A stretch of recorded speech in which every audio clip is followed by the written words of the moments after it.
जय हिंद साथियों, आप सभी का स्वागत है हिंदी के इस प्रैक्टिस सेट में, जो कि उत्तर प्रदेश पुलिस के लिए स्पेशल होने वाली है। अच्छा, उसके अतिरिक्त अगर आप किसी एग्जाम की तैयारी करते हैं जिसमें हिंदी पूछा जाता है, तो उसके लिए भी ये इंपॉर्टेंट होगी, महत्वपूर्ण होगी। तो चलिए इस क्लास की शुरुआत करते हैं, इस लेक्चर की शुरुआत करते हैं। उससे पहले अगर आपने इस चैनल को अभी तक सब्सक्राइब नहीं किया तो सब्सक्राइब कर लीजिए।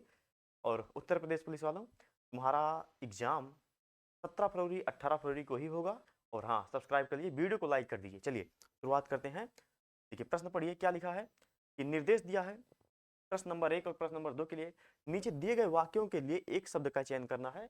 कुछ वाक्य दिए गए हैं, उनके लिए एक शब्द का चयन करना है। कौन से प्रश्न? प्रश्न नंबर 1 और प्रश्न नंबर 2। चलिए प्रश्न नंबर 1 क्या कह रहा है? किसी के ज्ञान, योग्यता, कुशलता आदि को परखना क्या कहलाता है, ये बताइए। क्या निरीक्षण कहलाता है, अनुवीक्षण कहलाता है, परीक्षण कहलाता है या पुनरीक्षण कहलाता है? पहले ही प्रश्न में शब्द ऐसे कि दिमाग चकर रह जाए। चलिए अगर इसका अर्थ पता है तो इसमें कोई दिक्कत नहीं होगा। अच्छा, निरीक्षण क्या होता है? निरीक्षण क्या होता है? घटना या तथ्यों का क्रमबद्ध तरीके से अवलोकन करना क्या कहलाता है? निरीक्षण कहलाता है। चलिए तो ये तो होगा नहीं। अनुवीक्षण क्या कहलाता है? जांच परख करना, देख रेख करना क्या होता है? अनुवीक्षण होता है। तो परीक्षण के बारे में यही होगा, लेकिन पुनरीक्षण जान लेते हैं। पुनरीक्षण क्या होता है? पुनरीक्षण होता है पुनः एक बार फिर से जांच परख लेना, जिससे गलती की संभावना ना रह जाए, वही क्या होता है? पुनरीक्षण। जैसे आपने फॉर्म भरा होगा तो एक बार फिर से उसका जांच पड़ताल किया होगा कि कहीं गलती ना रह जाए, तो क्या कर रहे थे आप? पुनरीक्षण कर रहे थे। तो इस तरीके से पुनरीक्षण समझ में आ गया होगा। तो सही उत्तर क्या होगा? परीक्षण। सही उत्तर क्या होगा? परीक्षण। ठीक, आगे बढ़ते हैं। हमारा अगला सवाल क्या कह रहा है कि संगीत संगीत में एक ही सुर को दुगने या चौगुने सुरों में दोहराने की क्रिया क्या कहते हैं? जैसे कुछ लोग कहते हैं जब गाना गाते हैं तो सांस भरते हैं आ करके, ऐसे कुछ करके, मतलब जो उनका राग रहता है, तो वो क्या कहते हैं? कहते हैं आलाप ले रहा है। क्या ले रहा है? आलाप। तो क्या होता है? संगीत में एक ही सुर को दुगने या चौगुने सुरों में दोहराने की क्रिया कहती है आलाप होती है। अच्छा, प्रलाप क्या होता है? प्रलाप अपनी दुख या पीड़ा को किसी के सम्मुख व्यक्त करना क्या होता है? प्रलाप। अपनी दुख या पीड़ा को किसी के सम्मुख व्यक्त करना क्या होता है? प्रलाप। संलाप। विलाप क्या होता है बताइए? विलाप। विलाप मतलब रोना। विलाप मतलब एक तरीके से रोना या चिल्ला कर रोना। जैसे कहते हैं कि राम भगवान के वन में जाने के बाद पूरी अयोध्या विलाप कर रही थी। क्या कर रही थी? विलाप कर रही थी। तो उस तरीके से रिलेटेड हो गया। अच्छा, इसका सही उत्तर कौन सा होगा? आलाप। ठीक, चलते अगले प्रश्न पर। हमारा अगला प्रश्न क्या कह रहा है कि वाक्यों में मुद्रित काले शब्द के विलोम के लिए चार चार विकल्प दिए गए हैं। इनमें से उचित विकल्प का चुनाव कीजिए। भाग्य में आस्था रखने वाले लोग कर्म नहीं करते। अच्छा, कह रहा है काले शब्द। क्या कह रहा है? काले शब्द। काले शब्द का मतलब किससे है? आस्था से है। तो आस्था का हमें क्या बताना है? विलोम। आस्था का विलोम। आस्था का विलोम क्या होगा? ऑप्शन देख लीजिए। निरास्था, अविश्वास, अनास्था या निरास्था। बताइए क्या होगा? निरास्था होगा? नहीं, इसका सही उत्तर होगा अनास्था। सही उत्तर क्या होगा? अनास्था, ना कि निराशा, अविश्वास या निरास्था। आया समझ में? अच्छा, निराशा क्या होता है समझ रहे हैं? अच्छा, निराशा, अविश्वास तो आम चीजें हैं, आपको पता होगी। आगे बढ़ते हैं। हमारा अगला क्या कह रहा है कि निर्देश नंबर 4, 5 निम्नलिखित प्रत्येक प्रश्न में दिए गए शब्द के समानार्थी शब्द का चयन नीचे दिए गए विकल्पों में से कीजिए। हमको क्या करना है? चौथा और प्रश्न में हमको क्या दिया गया है? समानार्थी का ढूंढना। समानार्थी को ढूंढना है हमको। ठीक, चलिए एक बार देखते हैं क्या कह रहा है। ज्येष्ठ। ज्येष्ठ का समानार्थी बताना है। ऑप्शन है आगामी, पूज्य, गुरु और बड़ा। बताइए क्या होगा? आगामी क्या होता है? आगामी मतलब आने वाला। आगामी मतलब आने वाला, जैसे कहते हैं आगामी परीक्षा कौन सी है आपकी? आगामी परीक्षा मतलब रिसेंट में परीक्षा कौन सी है? आने वाली परीक्षा जो है वो कौन सी है? तो वो क्या हो गया? आगामी मतलब आने वाला। पूज्य क्या होता है? पूजने योग्य, पूजा करने योग्य पूज्य होता है। गुरु, गुरु के दो अर्थ होते हैं, आप बताइए दोनों में से कोई एक बताइए, चल जाएगा। बड़ा, बड़ा क्या होता है? ज्येष्ठ होता है। जैसे भगवान राम दशरथ के ज्येष्ठ पुत्र थे, मतलब बड़े बेटे थे। ठीक, इस तरीके से बड़ा सही होगा। उत्तर कौन सही होगा? बड़ा। आगे बढ़ते हैं। जो हमारा अगला अगला प्रश्न क्या कह रहा है? शारीरिक कष्ट। शारीरिक कष्ट के लिए हमको क्या बताना है? शारीरिक कष्ट का समानार्थी क्या होगा? दुख होगा, व्याधि होगा, पीड़ा होगा या शुश्रूषा। अच्छा, शुश्रूषा को अगर हम ऐसे लिख दें, शुश्रूषा को बड़ा ऊ की मात्रा अगर लगा दें तो ये क्या होता है? शुश्रूषा। बताइए शुश्रूषा क्या होता है? शुश्रूषा क्या होता है? कर्तव्य परायण या काम करने की भावना क्या होता है? शुश्रूषा। कर्तव्य परायणता या काम करने की भावना को क्या कहते हैं? शुश्रूषा। पीड़ा, अच्छा ये पीड़ा लिख लीजिए। पीड़ा, पीड़ा होता है। व्याधि क्या होता है? व्याधि, व्याधि मतलब अड़चन, रोग। शरीर के संबंध में इसको क्या कहते हैं? रोग कह सकते हैं। इस तरीके से क्या होता है? व्याधि होता है। दुख तो समझ रहे होंगे, ये इसका सही उत्तर क्या होगा? पीड़ा। पीड़ा। जैसे अगर किसी को चोट लग गई तो उसको क्या होगा? दुख होगा कि पीड़ा होगा? क्या होगा, दुख होगा कि पीड़ा? देखिए दुख तो होगा ही, लेकिन पीड़ा वास्तव में पीड़ा होगा। चलिए आगे बढ़ते हैं। जो हमारा अगला प्रश्न है क्या कह रहा है, और हाँ साथियों चाहिएगा नहीं, क्योंकि इस प्रैक्टिस सेट में हर तरीके के सवाल ऐड किए गए हैं। ये वास्तव में एक बढ़िया प्रैक्टिस सेट होने वाला है, जिसमें हमने विलोम शब्द, समानार्थी, समानार्थी, विलोम शब्द, पर्यायवाची, तद्भव, तत्सम, मतलब हर तरीके के प्रश्नों को ऐड करने का प्रयास किया है। ठीक है, चलिए आगे बढ़ते हैं। क्या कह रहा है, 6-7 निम्नलिखित प्रत्येक शब्द के लिए उसके नीचे दिए गए विकल्पों में से पर्यायवाची शब्द। देखिए अब क्या आ गया, पर्यायवाची शब्द आ गया। इसके पहले क्या था, समानार्थी था। उसके पहले आपने देखा तो अच्छा, पर्यायवाची की पहचान कीजिए। खर, क्या देखिए इसमें तो तीन ऑप्शन है, कोई बात नहीं। खर, खर किसका पर्यायवाची है, रावण का है, गधा का है या मूर्ख का? बताइए खर का पर्यायवाची कौन सा होगा? तो बिल्कुल आप विकल्प को देखते ही पहचान गए होंगे कि जो सही उत्तर होगा क्या, गधा। गधे के और क्या कहते हैं, गधे को गधा, गधा या गधा, ये तो सेम हो गया। और क्या कहते हैं, धूसर, क्या कहते हैं, धूसर। और क्या कहते हैं, चक्रीवान, चक्रीवान इंपॉर्टेंट है, ये चक्रीवान इंपॉर्टेंट कर लीजिएगा। बाकी धूसर, गधा, गधा, खर, ये सब याद रखिएगा। अच्छा रावण आ गया। देखिए रावण, रावण सम्मिलित इतने ज्यादा पर्यायवाची बनते हैं कि क्या बताएं। देखिए रावण, रावण क्या कहते हैं, दशानन, दशानन, क्या दशानन मतलब आनंद, 10 आनंद, आनंद मतलब मुख, 10 मुख वाला। 10 कंध, 10 कंध, 10 कंधे वाला, 10 कंधे वाला। निशाचर पति, निशाचर पति, रावण क्या था, निशाचर पति, मतलब राजाओं का क्या था, राजा था, तो इसलिए को क्या कह दिया, निशाचर पति। इस तरीके से देखिए अर्थ निकाल जैसे 10 आनंद, 10 आनंद, 10 कंद, निशाचर पति, और क्या, दैत्येंद्र, क्या, दैत्येंद्र। और देखिए रावण के इतने ज्यादा पर्यायवाची हैं, तो इस तरीके देखिए दैत्य इंद्र, दैत्यों का क्या था, इंद्र था, निशाचर पति था। इस तरीके से आप इसको, इसके कई सारे पर्यायवाची है, उसको याद कर लीजिएगा। ठीक है आगे बढ़ते हैं। हमारा अगला पर्यायवाची कौन सा है, कमल। कमल का इसमें बताना है कि कौन सा पर्यायवाची होगा, कुसुम होगा, पुष्प होगा, प्रसून होगा या पुंडरीक होगा। देखिए आपने एक शब्द तो कई बार सुना होगा, पुंडरीकाक्षाय, क्या, पुंडरीकाक्षाय। तो पुंडरीकाक्षाय किस शब्द से मिलकर बना है, पुंडरीक, क्या, पुंडरीक प्लस अक्ष, पुंडरीक प्लस अक्ष। अच्छा पुंडरीक मतलब क्या, कमल नयन तो सुना ही होगा, कमल नयन, कमल नयन का ही ये एक समानार्थी शब्द है, क्या, पुंडरीक अक्षाय। तो पुंडरीक अक्ष, कमल नयन, पुंडरीक अक्ष। अच्छा पुंडरीक मतलब क्या, कमल, पुंडरीक मतलब क्या, कमल। और अक्ष किसका पर्यायवाची है, नयन या नेत्र का, नयन या नेत्र का। अच्छा नेत्र का और पर्यायवाची चक्षु होता है, चक्षु। और भी कई सारे पर्यायवाची हो, लेकिन इसको सबको ध्यान दीजिएगा। अच्छा तो इस तरीके से कमल का पर्यायवाची पुंडरीक हो जाएगा। कुसुम, प्रसून, पुष्प, ये सब किसके, फूल के पर्यायवाची हो जाएंगे। आगे बढ़ते हैं। हमारा अगला प्रश्न क्या कह रहा है, निर्देश। 8वां प्रश्न के लिए क्या निर्देश दिया गया है, प्रश्नों में दिए गए प्रत्येक वाक्य में रिक्त स्थान की उपयुक्त शब्द द्वारा पूर्ति के लिए कुछ विकल्प प्रस्तावित हैं, उपयुक्त विकल्प को चुनिए, उपयुक्त विकल्प को चुनिए। मतलब क्या दिखाना है, देखिए क्या कह रहा है कि धोखे भरे आधुनिक समाज में की किसकी, अच्छा यहाँ विकल्प, एक सेकंड यहाँ देखिए क्या कह रहा है कि यहाँ थोड़ा सा गैप है, यहाँ यहाँ पर आपको एक रिक्त स्थान दिया गया है, और वहीं पर आपको क्या भरना है, प्रवर्तन भरेंगे, प्रवंचन भरेंगे, प्रवचन भरेंगे या प्रत्यावर्तन। क्या कह रहा है, धोखे भरे आधुनिक समाज में किसकी प्रवृत्ति दिन प्रतिदिन बढ़ती जा रही है, प्रवर्तन की, प्रवंचन की, प्रवचन की या प्रत्यावर्तन की। अगर आपको अर्थ नहीं पता रहेगा तो कैसे काम चलेगा। देखिए प्रवंचन, प्रवंचन क्या होता है, धोखा, प्रवंचन मतलब क्या, प्रवंचन मतलब धोखा, ठीक। अगर लिखा लिख जाए प्रवंचना, प्रवंचना, प्रवंचना क्या होगा, धोखेबाजी, प्रवंचना क्या होगा, धोखेबाजी। तो इस तरीके से, इस तरीके से प्रवंचन कहाँ यहाँ पर भरा जाएगा, प्रवंचन इसका सही उत्तर होगा, ठीक। प्रवंचन मतलब धोखा देना। इस तरीके से आगे बढ़ते हैं। जो हमारा अगला विकल्प होगा, अगला प्रश्न होगा, क्या होगा, निम्नलिखित शब्दों के प्रश्न प्रचलित अर्थ बताइए। अच्छा पुष्कर का प्रचलित अर्थ क्या होता है, पुष्कर का प्रचलित अर्थ आपको बताना है, सरोवर होगा, कमल होगा, सूर्य होगा या चंद्र। तो बिल्कुल सही, आपने सही बताया। इसका सही उत्तर कौन सा होगा, पुष्कर का, पुष्कर का सही उत्तर होगा सरोवर, ठीक। पुष्कर का सही उत्तर कौन सा होगा, सरोवर। आगे बढ़ते हैं। हमारा अगला प्रश्न कौन सा है, मनोज। बताइए मनोज का सही समानार्थी या शब्द बताना है, या मनोज का पर्यायवाची बताना है, ये आपसे पूछा गया है। सुंदर होगा, कामदेव होगा, योगी होगा या कल्पित। बताइए तो सही उत्तर होगा क्या, कल्पित। मनोज का सही उत्तर कौन सा होगा, कल्पित। मनोज का सही उत्तर नहीं, कामदेव, मनोज का सही उत्तर कामदेव होगा, कल्पित मैंने बोला कामदेव होगा, मनोज का सही उत्तर कामदेव। अच्छा कामदेव का और पर्यायवाची क्या होगा, देखिए कामदेव की पत्नी का नाम क्या था बताइए? कामदेव। अच्छा चलिए उसको देख लेते हैं। अनंग कहते हैं, अनंग कहते हैं। और क्या कहते हैं? पंचसर कहते हैं, पंचसर कहते हैं। कामदेव की पत्नी का नाम रति था, तो ये रति के पति थे, तो इसलिए क्या हो गया? रतिपति।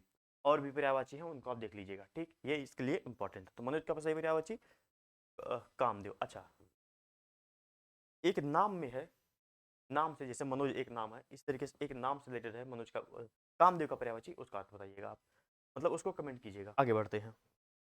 हमारा अगला प्रश्न कौन सा? अनुभव। अनुभव का क्या अर्थ होता है ये आपको बताना है, बताइए। व्यक्ति के मनोगत भावना को व्यक्त करने वाली शारीरिक चेष्टा क्या होता है? अनुभव, ठीक। तो क्या संचारी भाव, विचारी भाव या स्थायी भाव? इनमें से ऐसा कुछ नहीं होता। अनुभव का अलग अर्थ होता है क्या?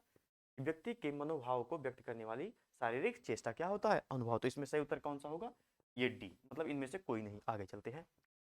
नई कविता के प्रवर्तक किसको कहते हैं? इसका उत्तर क्या होगा बताइए? मैथिली शरण गुप्त है, निराला है, अरियोद या अज्ञे है? बताइए कौन हो गए? तो बिल्कुल सही, कौन होंगे इसमें? अज्ञे। सही उत्तर कौन सा होगा? अज्ञे। सही उत्तर कौन होगा? अज्ञे, ठीक। आगे बढ़ते हैं। आवारा मसीह के रचनाकार बताइए। रचनाएं दी गई हैं, दो चार टाइम ने लिया है, तो बताइए आवारा मसीह के रचनाकार कौन है? आवारा मसीह के रचनाकार कौन है? क्या आचार्य चतुरसेन है या विष्णु प्रभाकर है? बताइए, कमेंट कीजिए। शरद चंद्र है या गोरकी है? तो इसकी सही उत्तर कौन सा होगा? विष्णु प्रभाकर। इस विष्णु प्रभाकर आवारा मसीह के रचनाकार है। आगे बढ़ते हैं। कह रहा हिंदी है हम, वतन है हिंदोस्ता हमारा, गीत के रचनाकार कौन है? ये आपको बताना है, बताइए। सियाराम सरल गुप्त, अकबर इलाहाबादी, सोहनलाल द्विवेदी या इकबाल? बताइए इसका सही उत्तर कौन सा होगा? तो हाँ, इसका सही उत्तर होगा सोहनलाल। क्या? सोहनलाल, ठीक। आगे बढ़ते हैं। 15वां प्रश्न है, सर्वश्रेष्ठ रस किसे माना जाता है? रौद्र रस को, श्रृंगार रस को, करुण रस को या वीर रस को? अच्छा, अगर रस की बात आ गई है तो इसका अस्थायी भाव भी बताते चलिए। रौद्र रस का अस्थायी भाव क्या होता है? बताइए। श्रृंगार रस का अस्थायी भाव क्या होता है? करुण रस का अस्थायी भाव क्या होता है? और वीर रस का अस्थायी भाव क्या होता है? देखिए, वीर रस का अस्थायी भाव, वीर रस का अस्थायी भाव उत्साह, करुण रस का अस्थायी भाव, करुण रस का अस्थायी भाव शोक, श्रृंगार रस का अस्थायी भाव, श्रृंगार रस का रति, रौद्र रस का अस्थायी भाव क्या होता है? क्रोध, ठीक। तो सर्वश्रेष्ठ रस इनमें से कौन सा है? श्रृंगार रस। सर्वश्रेष्ठ रस कौन सा है? श्रृंगार रस, ठीक। आगे बढ़ते हैं। प्रश्न है, अंधा युग किस प्रकार की रचना है? उपन्यास है, काव्य है, नाटक है या काव्य नाटक है? अंधा युग। और इसी के साथ साथ ये बताइए कि इसके रचयिता कौन है, मतलब इस अंधा युग के लेखक कौन है? तो सही उत्तर इसमें से कौन सा होगा? सही उत्तर होगा ये काव्य नाटक है, और इसके लेखक कौन है?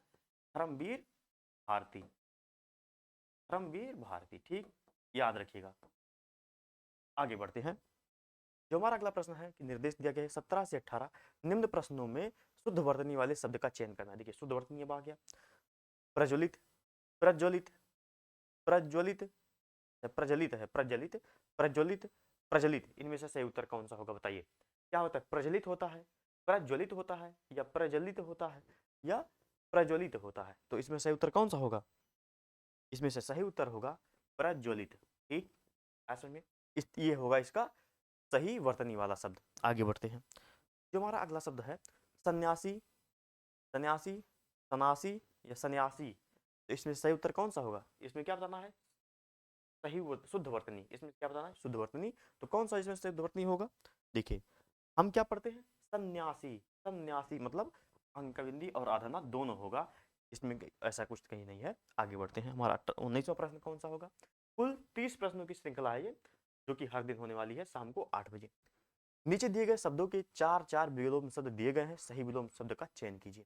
ठीक है, कौन कौन है? क्रिस, क्रिस का आपको विलोम बताना है। सूक्ष्म होगा, अनंग होगा, स्थूल होगा या स्वस्थ? तो क्रिस का विलोम क्या होता है? क्रिस का विलोम स्थूल होता है। क्रिस का विलोम क्या होता है? स्थूल होता है। 2-3 बार पढ़िए, याद हो जाएगा। अगर आप याद नहीं है तो आपको, क्रिस का विलोम क्या होता है? स्थूल होता है, ठीक। आगे बढ़ते हैं। जो हमारा अगला प्रश्न है पुरस्कार, पुरस्कार का सही विलोम कौन सा होगा बताइए? देखते ही उत्तर लगाइए। तिरस्कार होगा, अनुस्कार होगा, बहिष्कार होगा, सत्कार? कई सारे कार है, लेकिन सही उत्तर कौन सा होगा? तिरस्कार। पुरस्कार का सही उत्तर कौन सा होगा? तिरस्कार। अनुसार, बहिष्कार, सत्कार ये सब नहीं होगा। आगे बढ़ते हैं। निर्देश किया गया 21 निम्नलिखित वाक्यांशों के लिए एक शब्द का चयन कीजिए। कौन कौन है? व्याकरण का विद्वान, व्याकरण का विद्वान कौन होता है? व्याकरण का विद्वान कौन होता है? व्याकरण का विद्वान होता है व्याकरण। क्या होता है? व्याकरण या व्याकरण, ना कि व्याकरणी या व्याकरणी या व्याकर्ता, ठीक। व्याकरण का विद्वान व्याकरण, ठीक। ईश्वर पर विश्वास, कौन ईश्वर पर विश्वास रखने वाला क्या होता है? आस्तिक। ईश्वर पर विश्वास रखने वाला आस्तिक, और जो विश्वास नहीं रखता वो कौन होगा? नास्तिक। ठीक, आगे बढ़ते हैं। प्रत्येक, प्रत्येक में क्या बताना है? देखिए निम्नलिखित शब्दों का हमें क्या बताना है? अब समास बताना है। प्रत्येक, प्रत्येक का समास कौन सा होगा? अव्ययी भाव, कर्मधारय, द्वंद्व समास या तत्पुरुष समास। पहले इसका संधि विच्छेद कीजिए प्रत्येक का। तो प्रत्येक का संधि विच्छेद क्या होगा? देखिए बताते हैं आपको, प्रत्येक का संधि विच्छेद क्या होगा? प्रति, प्रतिधन एक, प्रतिधन एक, तो क्या बन जाएगा? प्रत्येक, प्रत्येक। ठीक, तो इसमें कौन सा समास? हर एक की बात कर रहा है और इसका प्रथम पद प्रधान है, तो सही उत्तर कौन होगा? अव्ययी भाव, अव्ययी भाव। ठीक, आगे बढ़ते हैं। जो हमारा अगला प्रश्न है नीलोत्पल। अगला प्रश्न क्या कह रहा है? नीलोत्पल। नीलोत्पल में आपको क्या बताना है? समास। अच्छा, इसका इसका अगर आप विग्रह करेंगे तो क्या आएगा? नीला है जो उत्पल। अच्छा, उत्पल का अर्थ क्या होता है? उत्पल का अर्थ होता है कमल। उत्पल का क्या अर्थ होता है? कमल। नीला है जो कमल, नीला है जो कमल, तो इस तरीके से इसमें कौन सा समास होगा? कर्मधारय। क्या होगा? कर्मधारय समास। ठीक, द्विग समास में आता है गणना पद। द्वंद्व समास में और छिपे, द्विग में गणना पद होता है, द्विग में गणना पद आता है। अच्छा, बहुब्री किसी अन्य अर्थ को बताता है। आगे बढ़ते हैं।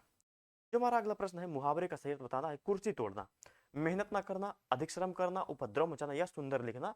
कुर्सी तोड़ना का सही उत्तर कौन सा होगा? ये होगा मेहनत ना करना। क्या होगा? मेहनत ना करना। कहते हैं काओ बैठे बैठे कुर्सी तोड़त हो, थोड़ा मेहनत कर लो, कुछ काम धाम कर लो। काम धाम नहीं कर रहे मतलब क्या? मेहनत काम नहीं कर रहे हैं या कोई काम धाम नहीं कर रहे हैं, तो क्या है? मेहनत ना करना, कुर्सी तोड़ना का सही उत्तर, ना कि अधिक श्रम करना, उपद्रव मचाना या सुंदर लिखना, इन सबसे कोई रिलेटेड नहीं है। आगे बढ़ते हैं। जो हमारा अगला प्रश्न है कि निम्नलिखित शब्दों में प्रयुक्त संधि का चयन कीजिए। संधि बताना है। निश्चल, बताइए कौन सी संधि है? विसर्ग संधि, गुण संधि, दीर्घ संधि, यण संधि, इसमें से कौन संधि से होगा? पहले इसका संधि विच्छेद कीजिए। तो इसका संधि विच्छेद क्या होगा? निधन छल। संधि विच्छेद क्या होगा? निधन छल। अच्छा देखिए, विसर्ग आ रहा है, इसका मतलब कौन संधि होगी?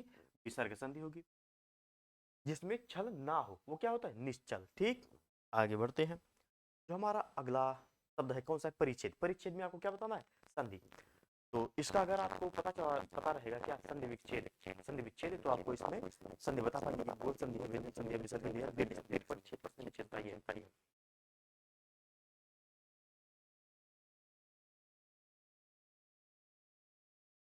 तो क्या होगा इसका? परिच्छेद, परिच्छेद। देखिए इसका होगा परिधन छेद, परिधन छेद। तो यहाँ से आपको क्या निकल के आया? कौन सा होगा? ये होगा व्यंजन संधि। कौन सा? व्यंजन संधि। ठीक, आगे बढ़ते हैं। संधियां तो आपको पता ही होगी ना, जैसे संधि आपने पढ़ा होगा तो पता ही होगा कहाँ होता है व्यंजन, कहाँ होता है विसर्ग, कहाँ होता है स्वर संधि। ठीक है, आगे बढ़ते हैं। निम्नलिखित शब्दों में सही संधि विच्छेद का विकल्प चयन कीजिए। सही संधि विच्छेद, इत्यादि का सही संधि विच्छेद इनमें से कौन सा है? इति धन आदि, इति धन आदि, इति धन आदि, इति धन आदि, इत आदि, इति आदि, इनमें से कौन सा उत्तर कौन सा होगा? बताइए। इति आदि, इति आदि, इत आदि, इति आदि, इनमें से कौन सा सही उत्तर बताइए। तो इसमें से सही उत्तर होगा क्या? इसमें से सही उत्तर होगा, क्या होगा सही उत्तर? इति धन आदि, इति धन आदि। अच्छा, इसमें कौन सा तब कौन सा संधि बनेगा? बताइए कौन सा संधि बनेगा? इसमें बनेगा गुण संधि, नहीं यण संधि। इसमें कौन सा बनेगा? यण संधि। यण संधि का परिभाषा क्या होता है? जैसे यण संधि का सूत्र, ई का यणची, ई को यणची, क्या होता है? लिख दिया ई को यणची। तो देखिए ई, ई का या बन गया, तो कौन सा संधि है? यण संधि है। ठीक, आगे बढ़ते हैं। धाय धाम काम सब त्यागी, इसमें क्या है? चौपाई है, बरवे है, सोरठा या दोहा है। तो पहले तो आपको पता होना चाहिए कि दोहा, दोहा, चौपाई, बरवे, सोरठा का पहचान क्या होता है। ठीक, पहचान आपको पता होगा। तो पहले इसकी मात्राएं गिन लेते हैं। तो पहले मात्रा गिनिए। दो एक, दो एक, दो एक, एक एक, एक दो दो, गिनिए। दो एक तीन, तीन तीन छः, तीन त्रिका नौ, 10 11 12 13 14 15 16। कितनी मात्रा है? 16 मात्रा। 16 मात्रा किस में होता है? चौपाई में, चौपाई में। अच्छा बताओ, चौपाई अर्धसम मात्रिक है या सम मात्रिक छंद है? चौपाई कैसा कैसा छंद है? अर्धसम मात्रिक या सम मात्रिक? तो आप कहेंगे सम मात्रिक छंद है, क्योंकि इसमें कितना क्या होता है? चार चरण, चार चरण, और प्रत्येक में 16 मात्राएं, 16 मात्राएं। ठीक, अच्छा अगर दोहा सोरठा की बात करें, देखिए इस में देख लीजिए दोहा का, दोहा और सोरठा। ठीक, देखिए दोहा और सोठा दोनों अर्धसम मात्रिक छंद है, दोनों अर्धसम मात्रिक छंद है, मतलब इसमें जो आधा रहेगा उसमें मात्राएं अलग होंगी और आधे का मात्राएं अलग होगी। दोहा, अच्छा समान कौन सा होगा? पहला और तीसरा, दूसरा और चौथा। ठीक, पहला और तीसरा, दूसरा और चौथा। यहां देखिए कामा लगा है, यहां लिख देते हैं और। पहला तीसरा समान होगा, दूसरा और चौथा समान होगा। अच्छा दोहा, अच्छा दोहा सोठा में क्या क्या होता है? 13 11 या 11 13, लोगों को कंफ्यूज यहीं पर होता है, कहाँ 13 होगा कहाँ 11 होगा। देखिए दोहा, दोहा बड़ा है या सोरठा? तो बड़ा क्या है? सोरठा। तो सोरठा का जो शुरू होगा वो 11 11 होगा, मतलब पहला और 13, पहला और तीसरा 11 11 मात्राएं होंगी और दूसरे और चौथे में 13 13 मात्राएं। दोहा छोटा है तो इसमें पहले 13 13 मात्रा, मतलब 13 13 मात्राएं होंगी। हाँ, पहले और तीसरे में 13 13 मात्रा, दूसरे चौथे में 11 11 मात्रा। ठीक, मात्रा समझ में आ गई? तो इस तरीके से आप इसको निकाल पाएंगे। आगे देखते हैं, अलंकार संबंधित एक प्रश्न होगा। बाधा तबीर को किसने इन काली जंजीरों से, मणि वाले फणियों का मुख क्यों भरा हुआ है हीरो से? है नहीं लिखा है हीरो से, बताइए इसमें क्या है? बाधा था विद को किसने। अच्छा विद मतलब क्या होता है? विद मतलब क्या? विद मतलब चंद्रमा, विद मतलब चंद्रमा। तो इसमें कौन सा है? अतिशयोक्ति अलंकार। अतिशयोक्ति अलंकार अर्थ से आपको समझ में आएगा कैसे कि बाधा था विद को। अच्छा चंद्रमा को बांधा जा सकता है क्या?